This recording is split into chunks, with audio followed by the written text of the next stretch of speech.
یہ جو ہے اور متعلقہ اداروں کے پاس نہ جانا اور خود ہی فیصلہ کر دینا کہ جی یہ ان کی مزاج یا ان کے منشا کے مطابق نتائج نہیں آئے ہیں، تو اس لیے ایک ایسا پورے الیکشن کو متنازع بنا دینا، یہ میرا خیال ہے کہ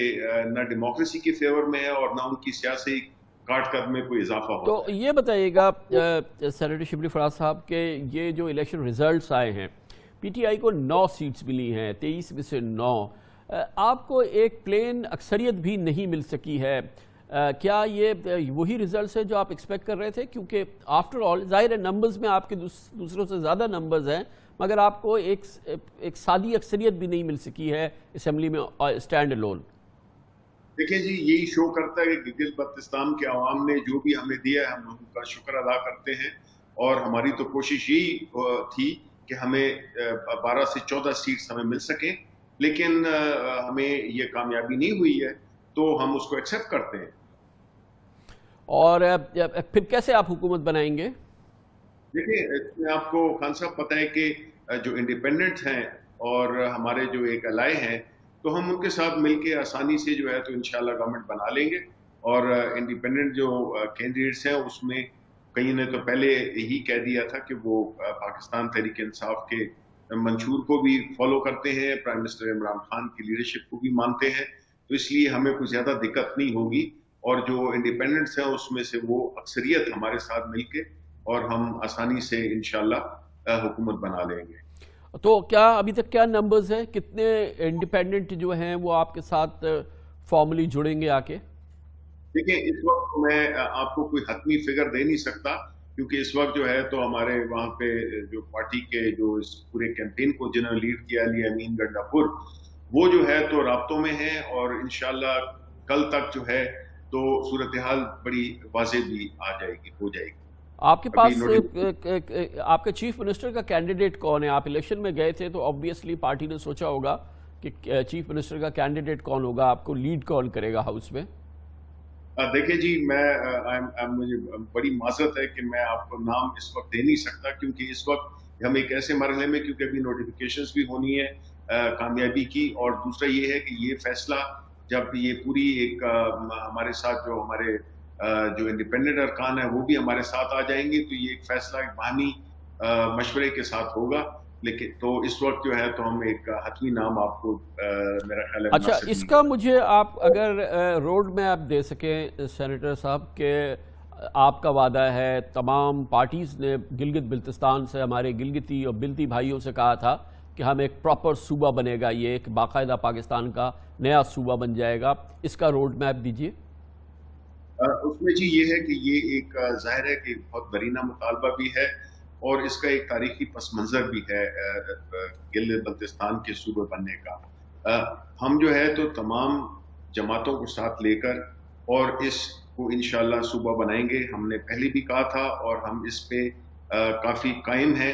کہ ان قریب ہم اس کو ایک صوبے کا جو ہے تو سٹیٹس دیں گے۔ کچھ قانونی ایشوز ہیں جن کو کہ ہم ریزالو کر رہے ہیں، اور وہ انشاءاللہ ریزالو ہو جائیں گے، اور یہ صوبے کا اعلان انشاءاللہ ہو جائے گا۔ ہم پہلے اس لیے بھی نہیں کرنا چاہتے تھے، ہم نے یہ مینشن کیا تھا کیونکہ اگر الیکشن سے پہلے ہم یہ بات کرتے تو پھر ظاہر ہے اس کا اثر الیکشن پہ بھی ہوتا، اور جو کہ مناسب نہ ہوتا کہ ایک سٹنگ گورنمنٹ جو ہے تو ایک ایسا فیصلہ کر دے جس سے کہ الیکشن کے ریزلٹس میں پہ اثر انداز ہو سکے وہ فیصلہ،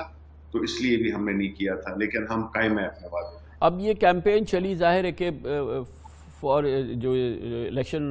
لاز ہیں اس کے لحاظ سے، جو الیکشن رولز ہیں اس کے لحاظ سے پرائم منسٹر تو وہاں نہیں جا سکے، اب الیکشن ریزلٹس بھی آ گئے، سب کچھ ہے، تو اب پرائم منسٹر جا رہے ہیں گلگت بلتستان؟ کیونکہ ظاہر ہے کہ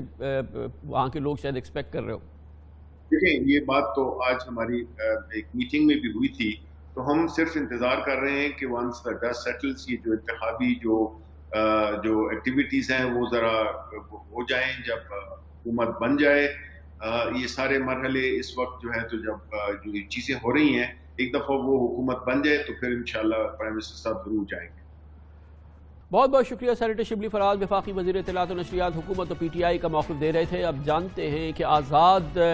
واچرز پاکستان میں الیکشن پروسیس پہ جو نیوٹرل رائے رکھتے ہیں، جو تجربہ رکھتے ہیں، ان کی اس پروسیس کے حوالے سے کیا رائے ہے، وہ اس الیکشن کو کیسے دیکھ رہے ہیں، اور اس کے لیے ہم نے دعوت دی ہے پاکستان کی سب سے ممتاز نان گورنمنٹ آرگنائزیشن جو بہت ہی وسیع تجربہ رکھتی ہے، نیوٹرل پوسچر ہے، فلڈاٹ، اس کے ایگزیکٹو ڈائریکٹر احمد بلال محبوب ہمارے ساتھ موجود ہیں۔ بہت بہت شکریہ احمد بلال محبوب صاحب۔ یہ فرمائیے گا کیا فیڈ بیک ہے آپ کا، فلڈاٹ ان الیکشنز کو کیسے دیکھ رہی ہے، اس کے ریزلٹس کے بارے میں آپ کی عمومی رائے کیا ہے؟ فلڈاٹ نے چونکہ وہاں پہ الیکشنز کو مانیٹر نہیں کیا ہے، چونکہ ہم پاکستان کے اندر ہی حدود کے اندر جو ہماری باؤنڈریز ہیں ان کے اندر یہ کام کرتے ہیں، تو ہم گلگت بلتستان کو اس طرح سے مانیٹر نہیں کیا، اس لیے ہماری کوئی بہت ڈائریکٹ قسم کی انفارمیشن نہیں ہے۔ وہ انفارمیشن ہے جو میڈیا کے ذریعے ہم تک پہنچی ہے۔ جو آپ کا جو تجربہ ہے، جو آپ کی عمومی نالج ہے، ظاہر ہے کہ بہت وسیع نالج ہے پاکستان کے الیکشن پروسیس کے حوالے سے، جس طرح سے الیکشن ہوتا ہے، ایک عمومی رد عمل کیا ہے آپ کا؟ دیکھیے، ہمیں تو پہلے بھی ہمارا یہ خیال تھا کہ گلگت بلتستان کے لوگ روایتاً جو وفاقی حکومت میں وفاق میں جو حکومت ہوتی ہے اس سے متاثر ہوتے ہیں اور اسی کے مطابق ووٹ دیتے ہیں۔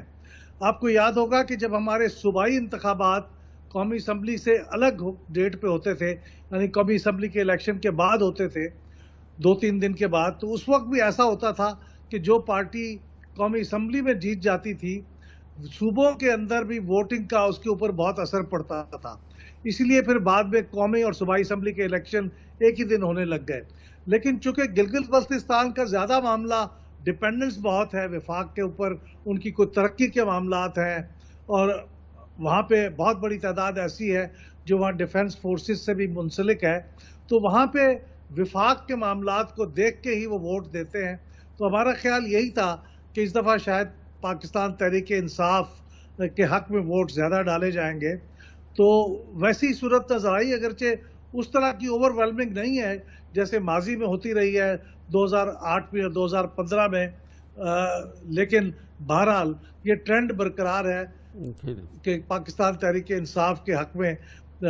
زیادہ سیٹیں آئی ہیں اور وہی شاید حکومت بنائے گی۔ بہت بہت شکریہ جناب احمد بلال محبوب صاحب۔ اس کے آئندہ اثرات کیا ہوں گے، سینٹ میں گلگت بلتستان کی شمولیت کس طرح سے ہوگی، اور پھر وہ کیسے پروسیس پورا کمپلیٹ ہوگا، یہ صوبہ بننے میں اب کیا کچھ کرنا باقی ہے، اس کی تمام اہمیت، اس کی اسٹریٹجک اہمیت آئینی قانونی حوالے سے ہم آپ سے ضرور جانیں گے۔ چھوٹے سے وقفے کے بعد ہم واپس آتے ہیں۔